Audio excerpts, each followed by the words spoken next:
What opinion or behavior would stop you being romantically interested in someone even if they ticked every other box? Scientology. Actually tonight my GF said I love everything about you. But watching you eat unpeeled kiwis like they are apples really freaks me out. Hoarding. I made this mistake once. I got into a relationship with a hoarder. I eventually realized that her deeply dysfunctional relationship to objects extended to the people around her. I was not an actual person. I was just another acquisition that was acquired and subsequently treated shabbily. I'm not sure if this is common, but I won't take the chance again. Someone who is a bad guest at someone else's house. A girl told me she had been engaged 6 times. She was 29. I know things happen. But that's a lot of things. If they don't even attempt to get along with my friends. Or watching videos on your phone. Volume all the way up at a restaurant. On a double date. Believe or not, I dated a guy that did both. And I cringe thinking back on it. Edit. I just want to say thank you for all the awards and the comments. It's the first time I've gotten awards, so I'm super gracious and I love them all. Santander. The need to constantly be on your phone.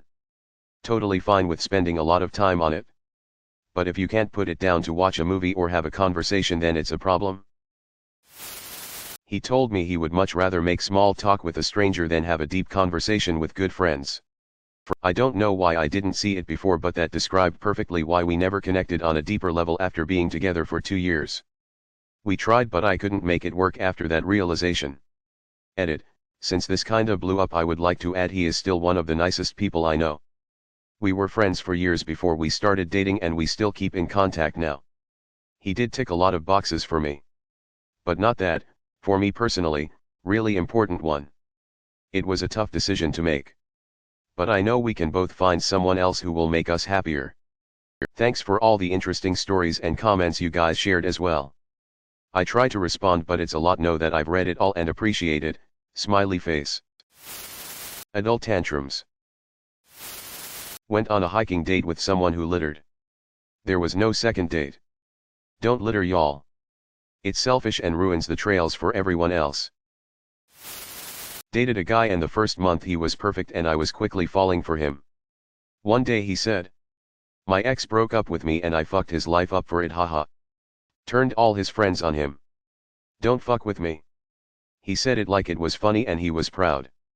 Immediate red flag, and I instantly started thinking about how I gotta break up with him. My ex-boyfriend would always say, "Oh no, you want to do this, not that," every time I talked about doing something one way. It even crossed over into me researching/buying gear for backpacking or biking, etc.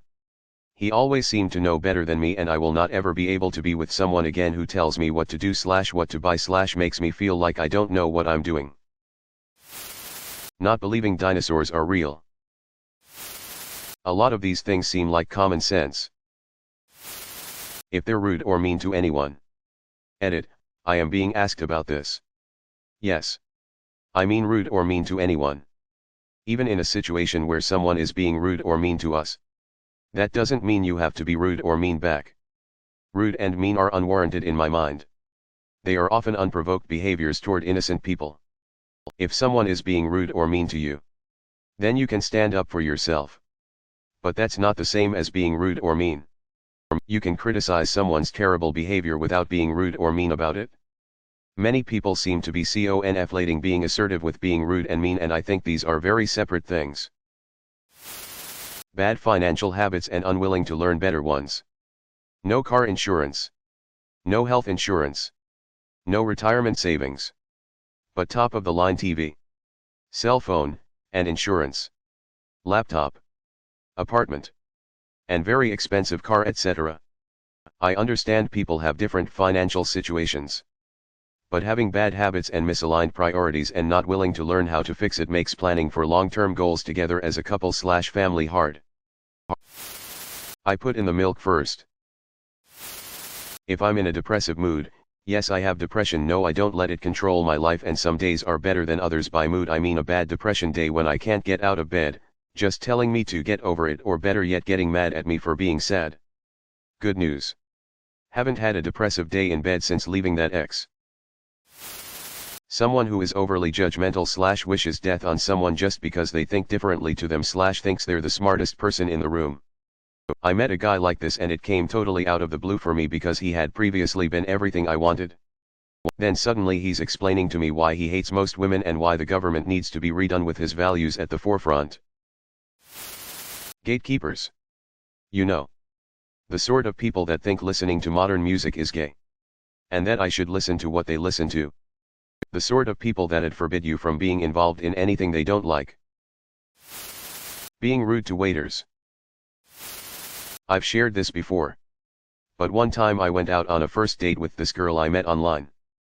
I thought she was very attractive and we had so much common that I thought she was perfect. In addition to that, we seemed to hit off well through texts. So I figured this date would go well. We're at this bar and she suggests we play a people watching game where we try to make up backstories for the other people there. I thought it sounded fun. Especially since I played a similar game with friends on the train sometimes. Plus it felt like a good icebreaker to get us talking. Well, she managed to take all the fun out the game by being ridiculously cruel in all her assumptions for no real reason at all. It felt like she was projecting issues she had onto these people. Like one guy was sitting at the bar alone. Could have been waiting for someone. You never know. But because he was alone, he was a fucking loser with no friends that hates his life. Completely killed the mood and I lost all interest in her after that. I just couldn't see myself going on a second date with someone like that. Even if she checked all other boxes. Anti-vax. This might get buried, or downvoted, but I've gone on one too many first dates with people who just talked at me the entire time. To the point where if I'm on a date with someone new and they start doing this, my brain starts to shut down and I immediately start losing interest. I get that people are nervous on first dates and probably talk more just to fill the silence, but like, don't you want to know who I am? Maybe just a little bit? Like, ask me some questions. Give yourself a break from talking. It blows my mind when this happens and then at the end they say, oh, I really like you. You're great. But they literally know nothing about me because I just spent the last 2 to 3 hours listening to them talk about themselves the entire time. Time to sort by most controversial. My late father once tried to set me up with a woman from his church that he thought I should marry. I indulged him because, frankly, I was curious to see what traits he thought a good wife for me would have. I was visiting my parents at the time and he invited her to lunch with us after church. I am not religious but used to indulge him on attending church too. By the way, I was seriously dating someone at the time. A woman who is now my wife. And he knew this. Anyway, 5 minutes into the conversation I mentioned something I had read and her immediate response was, and I quote, "Oh, I hate readin'. Matter of fact. Like. I don't think I've ever lost interest in a conversation so quickly." She did not tick many of my other boxes either. But that was hilariously off base. If they like me back. Can't date people with awful taste. Doesn't respect my opinion or always shooting me down. I recently mustered up the courage to distance myself from some friends because of the same thing. Current BF asks my opinion frequently and I appreciate that. We don't always have to agree, but I'm not an asshole for having an opinion. Toxic positivity. My workplace is so steeped in the whole good vibes only. And you attract what you feel. Garbage. And it's just exhausting. If I'm having a bad day, it's not because I'm a bad person. Bro. Sometimes life happens. Pretty much anything. If they're rigid about it. If you don't have high standards. You shouldn't have high expectations. If you have low standards. You can find exactly what you're looking for pretty easily. People who use speakerphone in public. I broke up with a girlfriend in college and she went nuts. Tried every trick in the book and then eventually told me she would forever and always do whatever I wanted. Just say the words and I'll take me shirt off. Whatever you want. Whenever. I thought that was really weird and I didn't like the idea of being with someone who was so much more into me than I was to them. I've gone on dates with a couple people who proudly mentioned though jealousy was important in a relationship. That's an automatic no from me. I don't want someone questioning every time I hang out with a friend or getting paranoid if I'm not in contact for more than a few hours. Thanks for watching.